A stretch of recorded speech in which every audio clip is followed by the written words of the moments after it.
Hello guys, welcome to our channel. இந்த வீடியோவில் நம்ம எதை பற்றி பார்க்க போகிறோன்னா, நேற்று 2024ஆம் ஆண்டுக்கான டிஎன்பிஎஸ்சி ஆனுவல் பிளானர் வந்தாச்சு. இதில் நமக்கு எந்தெந்த எக்ஸாம் கண்டக்ட் பண்ண போகிறாங்கன்னு எல்லாமே தெரிஞ்சிடுச்சு. ஓகே, இப்போ நம்ம எந்த எக்ஸாம் அட்டன் பண்ண போகிறோன்னு எல்லாருமே ஒரு முடிவுக்கு வந்திருப்பீங்கன்னு நினைக்கிறேன். இப்போ குரூப் 2 குரூப் 1 எக்ஸாம் தான் நான் எழுதணும்னு நினைக்கிறவங்க கண்டிப்பாக குரூப் 4 அட்டன் பண்ணுவீங்க. அதில் ஒரு பிரச்சனையும் இல்லை. ஆனால் நான் குரூப் 4 தான் அட்டன் பண்ண போகிறேன் அப்படின்னு நினைக்கிறவங்களுக்காக சொல்கிறேன். நீங்கள் குரூப் 4 மட்டும் அட்டன் பண்ணிவிட்டு மீதி 2 எக்ஸாமை விட்டுறாதீங்க. குரூப் 2வும் குரூப் 1ம் சேர்த்து அட்டன் பண்ணுங்கள். குரூப் 1 கூட வேணாம், குரூப் 2 எல்லாருமே கண்டிப்பாக அட்டன் பண்ணுங்கள். ஏன்னா 3 எக்ஸாமுக்குமே பெருசான டிஃப்ரென்ஸ்லாம் ஒன்றும் இல்லை. கொஞ்சம் போஸ்டிங் லெவலுக்கு ஏற்ற மாதிரி கொஸ்டின் தர கொஞ்சம் மாறும், அவ்வளோதான். நம்ம கரெக்டாக சிலபஸ் அனலைஸ் பண்ணி படித்தோன்னா கண்டிப்பாக ஒரு நல்ல போஸ்டிங்க்கே நம்ம போகலாம். அதனால தான் சொல்கிறேன், கண்டிப்பாக எல்லாருமே முடிஞ்ச அளவுக்கு 3 எக்ஸாமே அட்டன் பண்ண ட்ரை பண்ணுங்கள். நான் ஏன் இப்போவே 3 எக்ஸாமுக்கும் ப்ரிப்பேர் பண்ணுங்கள் அப்படின்னு சொல்கிறேன். இதுக்கு முன்னாடி இப்போ நீங்கள் குரூப் 4 அட்டன் பண்ணியிருக்கீங்க அப்படின்னா நமக்கு நோட்டிஃபிகேஷன் விட்டு எக்ஸாம் முடிஞ்சு கொஞ்சம் ஒரு குறிப்பிட்ட நாள், அதாவது ஒரு 2 மந்த்தோ இல்லை 3 மந்த்தோ நமக்கு நெக்ஸ்ட் எக்ஸாமுக்கு ப்ரிப்பேர் பண்ணுறதுக்கு கிடைக்கும்.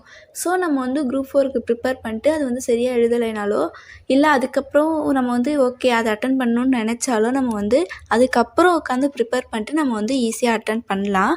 ஆனால் இந்த வருஷம் அப்படி கிடையாது. இப்போ குரூப் 4 முடிச்சிட்டிங்கன்னா ஓகே நம்ம குரூப் 1 அட்டன் பண்ணுவோம், குரூப் 2 அட்டன் பண்ணுவோன்னு அதுக்கப்புறம் நினச்சிங்கன்னா அது கண்டிப்பாக உங்களால் முடியாது. ஏன்னா 3 எக்ஸாமே அடுத்தடுத்த மந்த்தே கண்டினியூஸாக வருது. ஸோ நம்ம அதுக்கப்புறம் நம்ம யோசித்து அதுக்கப்புறம் நம்ம ப்ரிப்பேர் பண்ணி நம்ம அட்டன் பண்ணணுன்றது ஒரு முடியாத விஷயம். ஏன் முடியாத விஷயம்னு சொல்கிறேன்னா, அதுக்கான டைம் நமக்கு கிடைக்காது. ஏன்னா எப்படி இருந்தாலும் நம்ம புதுசாக படித்து அதுக்குள்ளேயே ப்ராக்டிஸ் பண்ணி அதுக்குள்ளேயே ரிவிஷன் பண்ணி அந்த 1 மந்த்துக்குள்ளேயே எல்லாமே செஞ்சு முடித்து நம்ம ஒரு எக்ஸாமுக்கு போயிட்டு போஸ்டிங் அடிக்க முடியும்னா கண்டிப்பாக எல்லாராலையுமே அது முடியாது. ஒரு சிலருக்கு வேணால் முடியலாம், ஆனால் கண்டிப்பாக எல்லாராலையுமே முடியாது.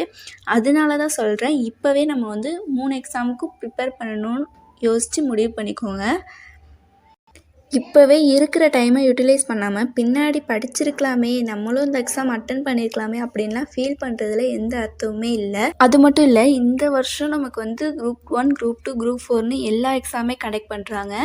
இதை விட்டுட்டு நம்ம அடுத்த தடவை குரூப் 1 அட்டன் பண்ணிக்கலாம், குரூப் 2 அட்டன் பண்ணிக்கலாம், குரூப் 4 அட்டன் பண்ணிக்கலாம்னு நினச்சிங்கன்னா அது இன்னும் ஒரு குறைஞ்சது 2 வருஷமாச்சும் ஆகும். ஏன்னா இப்போ 2024 வருது. கண்டிப்பாக 2025 மிடில்லேருந்து எண்டுக்கு அப்புறம் தான் நமக்கு அடுத்த நோட்டிஃபிகேஷன் வரும்.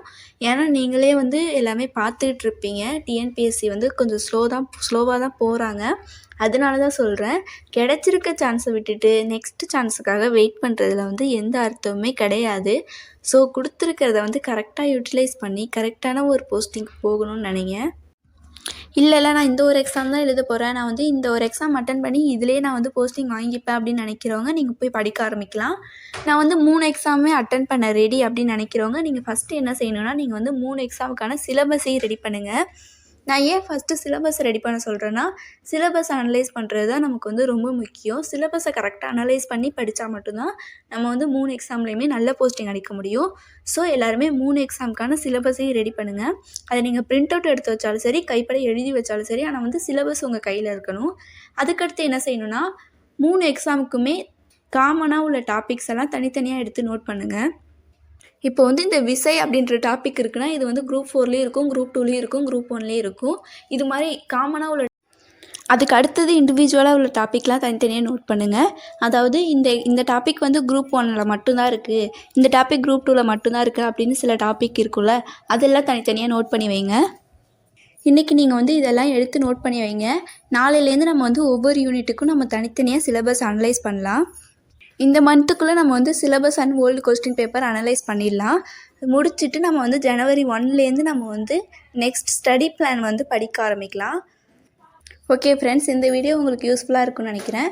எல்லாருமே மறக்காமல் நம்ம சேனலை சப்ஸ்கிரைப் பண்ணிக்கோங்க. தேங்க்யூ ஃப்ரெண்ட்ஸ், தேங்க்யூ ஃபார் வாட்சிங்.